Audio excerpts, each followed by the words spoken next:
Hello and welcome to The Insider. I'm Lisa Adams. Welcome to our viewers and to our listeners on the radio and our podcast. Last week it was the State of Erie County. Today it's our State of the City program. And of course my guest is Erie Mayor Joe Schember. So we will start, Mayor, with your opening remarks on the State of the City, and then we'll move into questions and answers for the rest of the program. Mayor? Thank you very much, Lisa. And I'll just start my sixth year as mayor of Erie, and I look forward to discussing the state of the city with you, Lisa, when we get done here. Time flies when you love what you're doing. I am as passionate about this as the first day I took office was on January 2nd, 2018. As your mayor, I remain committed to always being open, honest, transparent, and accessible in everything that I do and say. That commitment will never change for me. My team and I will always do what we think is best for the residents, business owners, and people of Erie. My reason for serving is to make Erie better and to leave a legacy for future generations. Everything that my team and I do is based on our mission and vision. Our mission is just 6 words: build opportunity, restore hope, transform Erie. Our vision is 2 sentences. Erie is a community of choice. We celebrate our rich cultural diversity, our welcoming, vibrant neighborhoods, our world-class downtown and bayfront, our excellent education for everyone, and our abundance of good, family-sustaining jobs. Now I will tell you about some major accomplishments my team and I achieved during 2022, as well as our goals for Erie for the next 7 years. First, I'm happy to announce one of the first accomplishments of 2023. We have hired a director of communication, Christopher Millett. And Chris is going to start January 30th. He will be leading our newly formed communication department. This will be transformative for Erie. Department of Economic and Community Development in 2022, under the leadership of Deborah Smith, the city's economic development team made a record number of grants and loans to city businesses and entrepreneurs. Here's one example. This year, we also received 28 new grant awards totaling $7,639,913, plus the 3 new RACP pre-application awards for $12 million for the EMI development project at 12th and Cherry and the IRG facility. Our total new grants this year in 2022 were $19,639,913. And we have an additional 23 applications currently pending for over $23.5 million. Our Department of Planning and Neighborhood Resources accomplished a list of 10 things. Here are 2 of them. First, they completed the first year of our Love Your Black program. Second, we have a new director of planning in Dave Forrest. Department of Public Works, under the leadership of Chuck Zisk and AJ Antolik, and the Department of Public Works, has too many accomplishments to mention here, but here are just 2 of the 24 I know about. First, Public Works oversaw over $8 million in road paving and streetscaping projects in 2022, including the incredible West 8th Street Improvement Project.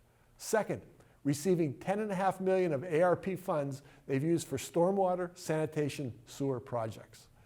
Our Department of Finance, I'm very proud of the work our Department of Finance has done under the leadership of new director Lisa Gomersall. They have accomplished much while our finance department has been down 2 employees.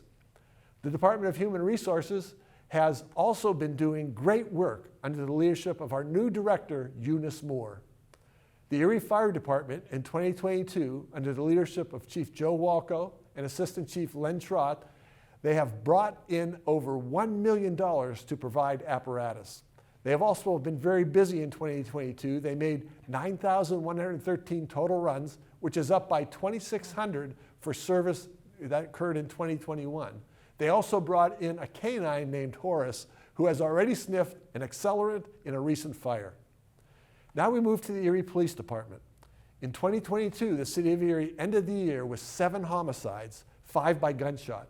This is down from 2021, which saw 9 homicides, 8 of which were by guns. In 2022, Erie Police had 56,530 calls for service, which is up from 52,000 in 2021. Sadly, the lack of a juvenile unit since 2005 has caused juvenile crime stats to rise significantly, with victims as young as 7 years old and suspects as young as 14. We began to reinstate the juvenile unit. Thanks to the use of ARP funding, we have been able to hire 18 new patrol officers, which will free up enough veteran officers to restart the juvenile unit and the crisis car. In 2022, the Erie Police Department recruitment, we set a goal in 2022 to increase the percent of women, people of color, and new Americans qualified to be police officers at 15%. We have surpassed this goal each year. Of the 27 officers hired since July of 2021, 37% have been minorities. In 2023, the Erie Police Department will hire 10 new officers. Of the top 10 potential candidates, 6 or 60% are minorities. Our Police Athletic League, PAL for short, and the Community-Oriented Police Program, COP for short, they continue to grow in their service to our youth. Finally, here are a few brief points. The Strengthening Police Community Partnership Council continues to engage the community outreach efforts in our schools and neighborhoods. The New American Council secured a $100,000 grant to assist Afghan evacuees. The Mayor's Hispanic and Latino Advisory Council were announced in 2022, and we look forward to launching that group in 2023. In 2022, the City of Erie secured a perfect score of 100 on the Human Rights Campaign 2022 Municipal Equality Index. As I've said many times, all residents should be valued for the unique talents that each of us possesses. When everyone feels safe, welcome, valued, and respected, we can reach out true potential as a community. 2023 promises to be a productive year. To ensure success, we will work closely with Infinite Erie and the community partners on housing, homelessness, economic community development, and neighborhood revitalization. We'll launch the communications department. We'll hire a data analyst and a GIS administrator. We'll create a new city website. We'll launch the Burn Grant community-based crime reduction strategy in the East Bayfront under our new program director, Dana Stewart. We'll develop citywide parks plans with input from city residents on priorities for parks and public spaces. We'll develop a plan for the 12th Street corridor. We'll implement the East Bayfront Greenway Trail project. We'll grow the Love Your Block initiative, and we'll continue to allocate ARP and home ARP funding. In 2023, please join my team and me as we continue to work together to value one another, to create jobs, to improve housing, and to attract more business and residents to the City of Erie. Thank you. And thank you, Mayor, for your overview of the state of our city. We'll be right back to discuss. Stay with us.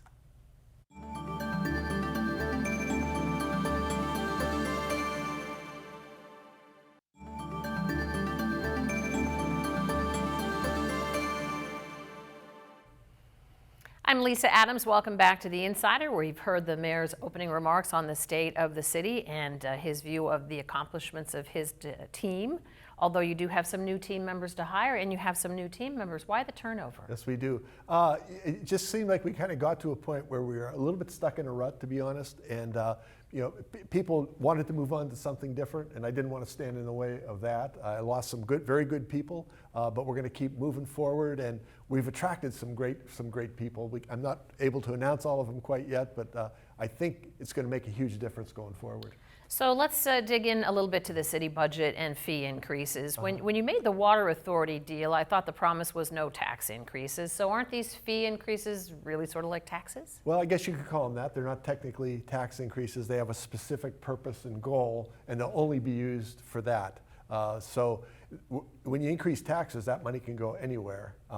And we needed some money in order to fund the things we want to do, and so we chose to do it that way. Again, I hope never to increase taxes. I can't guarantee that, but that's my goal. So water, sewer, garbage, that's where these fee increases are? Correct. And yes. How much revenue is that going to bring? I don't remember the exact amount. I think it's around $1 million. I could be off a little bit there. All right, so your thoughts on Councilwoman Liz Allen's departure from council. She had some pretty harsh remarks for the general culture on council. Was she right about that? I actually tried to talk her out of, of leaving. We were texting back and forth during the council meeting where she did actually resign or retire. And I asked her, let's talk about it first. But she, I think, had already kind of decided that. She had a pretty good long speech written. And I respect Lisa a lot. I mean, we work together well. I respect her. And you know, I don't want to stand in her way. And I know she's still going to be active, though, in the city and trying to get things done. So there were some members of council that were wanting you to cut more out of the budget at the 11th hour. Did you really make cuts at all in the general fund? And you know, was there friction with council over their desire to make more cuts at the late time? Is that? There was no friction. I understood what council wanted, but they made no suggestions as to what to cut. And they said we should be able to cut $2 million, but they never gave us any specific suggestions on what to cut. We did cut over $800,000 out of the budget. One of the things we did, which has never been done before, in my knowledge, at the city, is if we knew we weren't going to be hiring police for 4 months, rather than just leave that person in as a full year, we would take the 4 months of their salary and benefits out. I am concerned about the cuts we made, to be very honest. I mean, I was trying to comply with what council wanted, but I did tell them if anything unusual happens, and usually every year something unusual does happen in the city of Erie, but if it happens, we're going to need to come back to them for some increases probably. And where would that come from? I mean, is there any rainy day fund? There's really, we actually kind of do have a rainy day fund, which is money that we receive from the Water Authority that we set aside to use to avoid tax increases. And we still have, I think it's close to $3 million in that available. I'm hoping we don't need it, but it's available. So what about the tax base? What about the population of Erie? Are you still challenging the census, and do you think the city is still losing population? Yeah, we really do still challenge the census. I don't know if we're going to be successful or not, but I do think the city is growing, that we've kind of turned that around. We won't know for sure probably until 2030 when we actually get another full census done. But the census was done during the pandemic, COVID-19. And one of the gentlemen from Erie who did collect information for the census told me after he had already left the group that he thinks there must be 1,000 people that wouldn't answer their door when he would be going around knocking on the door. And he said he'd know people were in there, but no one would come to the door because they were concerned about getting COVID-19.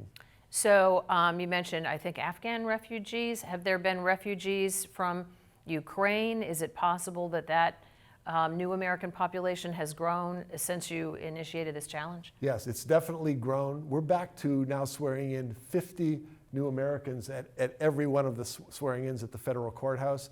That actually started in November. And in December, we had 2 50-person sessions. So we swore in 100 people at 2 sessions in December. We already had a session in January this year. There was 50 people sworn in there. So that is an important source of income. And we are a nation of diversity. All of us, there are very few of us were Native American Indians. Most of us, like in my case, my grandparents came here from Sicily on my dad's side and Ireland on my mom's side. I wouldn't be here if they hadn't come. And that's the nature of who we are and what we do. And these new Americans, I'm very excited about them coming in. All right, thank you, Mayor. When we come back, we're going to talk about the homelessness issue in the city of Erie and the ongoing problem with blight. Stay with us.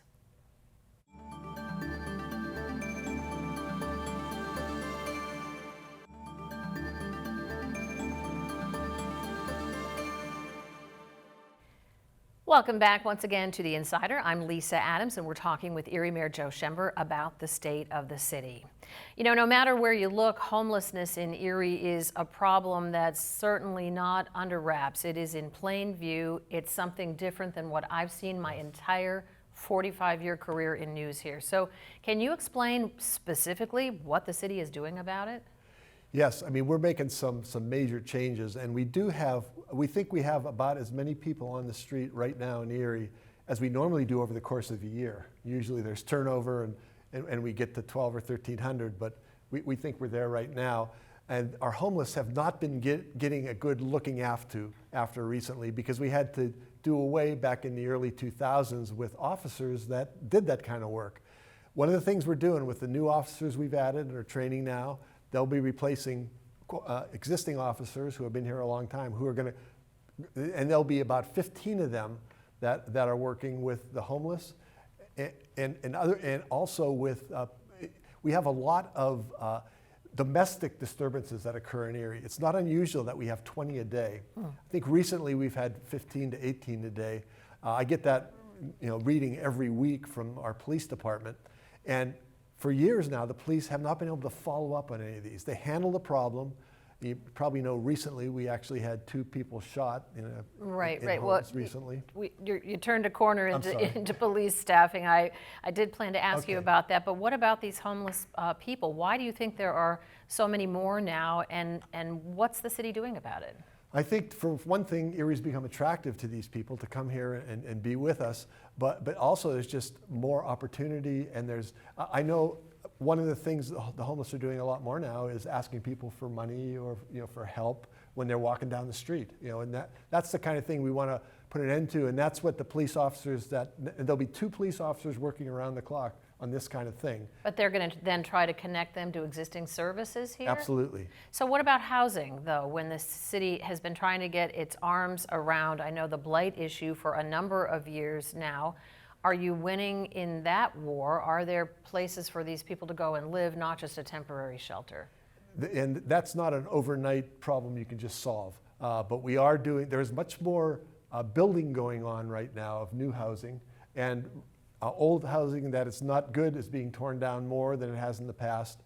And so we're trying to create that, and we don't want all the housing being built now to be like 200 to 300,000, and we want some of it to be much cheaper where people can do that. We do have groups as well that are working on putting together temporary housing, which will be very small, but a place that they can get in the evening and sleep and try and get their lives together. So you talked about working with Infinite Erie and other community partners. What is Infinite Erie? Who are the community partners, and how are they going to help you with these things? Infinite Erie is a group that was formed probably about a year ago, and they're still developing. I believe we have 2 employees in that group, and everyone's involved. The county's involved, the county executive, I'm involved, and we're on the group that kind of sets the goals and where they should go. They are putting together plans. They're trying to continue implementing some of the things that we already have going on, but this is a plan for all of Erie County, not just the city.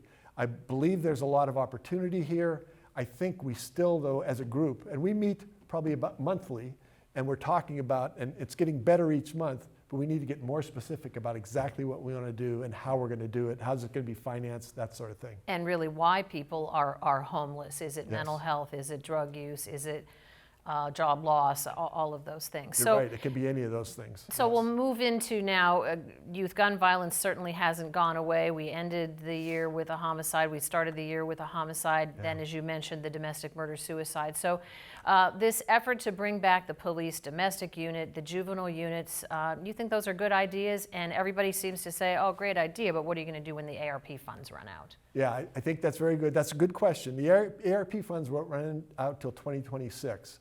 Next year, towards the end of 2024, if we can't see that our income is increasing, we will stop replacing police officers that leave for retirement. Like this year, we'll have about 10 police officers leaving, and we already have a good plan for the 10 people that will replace them. But starting in 2025 and then again in 2026, if we don't have enough funding to pay, I think we have Erie Insurance said that they would pay for one of the police officers going forward after the money runs out. We're looking for other things like that too. Just last thought on this, there's talk, well, you need to right size the police force for the fact that the population is down, but the police told me recently that they have so many calls in the winter months. They used to have quieter months in the winter, but the calls are going all year round. So just because the population may be smaller doesn't mean that the police aren't busier. You're right, they are busier. Their calls are over 1,000 a week, even in the winter now, when it used to be 800-900 during the winter. So. All right, lots more to talk about when we come back. Racism, hydroponics, and Airbnb. Stay with us.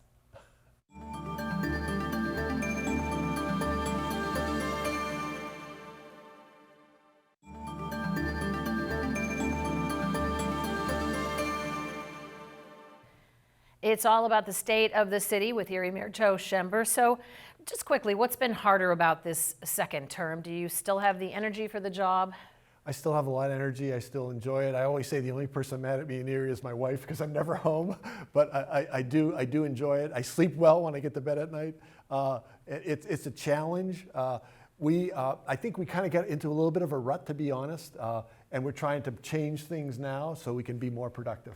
I don't want to spend a lot of time on this, but you were walking in circles around the studio here before we started. You're trying to get a certain number of steps in a day. You're working on your own overall health here? Absolutely. I'm trying to lose some weight. I can remember there was a time when I weighed 235 pounds, and I found that out when I ripped my pants open in front of a bunch of people at a presentation I was doing and went home and weighed myself. Now I'm about 195. I'd like to try to get down into the 180s at least once. All right, well, back to politics here. Your relationship with the county executive, your thoughts on his lack of support for the hydroponics farm over at the Savacchio Park. Yeah, I certainly would have loved to have the support of that. We think that's important. We're trying to move forward with it anyway. We do communicate a lot. We meet with some regularity, and we have different opinions on a lot of things. And basically, we've agreed, if we disagree, let's talk it through and see if we can come to an agreement. If not, let's just set that aside and let's work on the things we agree on. I think we're both committed to that. You had a large dream of ending racism here, but the county execs flap with the new DEI commission certainly doesn't feel like it's over. So who's right when it comes to that? Yeah, well, I still want to end racism. That hasn't changed at all based on what's happened here. And everyone's entitled to an opinion of if they think what he did was right or wrong. I would say I'd prefer he hadn't done that, but he did. I just had lunch with the head of that group, Gary, and we had a great conversation and talked it through, and he's trying to make it work as well. So we want to move Erie forward and make things better. Yeah, I'm not suggesting that the decisions were racially motivated, but certainly you could see the optics of that. It seems like his argument is really more finance, where he thinks the money is going to make the most impact, and he was concerned about optics. So as you said, we'll leave people to form their opinions there. But another issue, county governments all around the city of Erie are taking up the Airbnb issue, passing ordinance. Why can't the city of Erie get it done, come up with an idea of whether this is good, bad, and how to handle it, and maybe make some revenue? Yeah, it just seems like we've put a lot of work into this as city council. We've talked a lot about it. They've looked at things. It seems to be hard for them in particular to make decisions and then move forward. And we've actually drafted an ordinance we think is in conjunction with what they want and what we want, but they have not been willing yet to vote on that. We're hoping we can move that forward. So we're down to about the last minute here. So your biggest hope for the rest of your time in office, I mean, you gave us a list there, but what do you really want to see happen if you could get one thing all the way across the finish line? I say this over and over again, but if there's only one thing I can accomplish, what that has to be is ending racism in Erie. So every person here, regardless of their gender, the color of their skin, their nationality, where they're from, every person in Erie should be accepted for the unique talents and skills that every one of us has. If we could do that, this place would be incredible. 15 seconds for this answer. Excited about the private investment in downtown that's meant all those cranes are down there building those new buildings? That is incredible. I get to look at that every day, and what John Persinger and his group are doing is incredible. All right, well, that's our program on the state of the city. Mayor Schember, thank you for being with us. As always, thank you for joining us. If you have an idea for us to explore, just email me at ladams@erienewsnow.com and join us again next time for The Insider.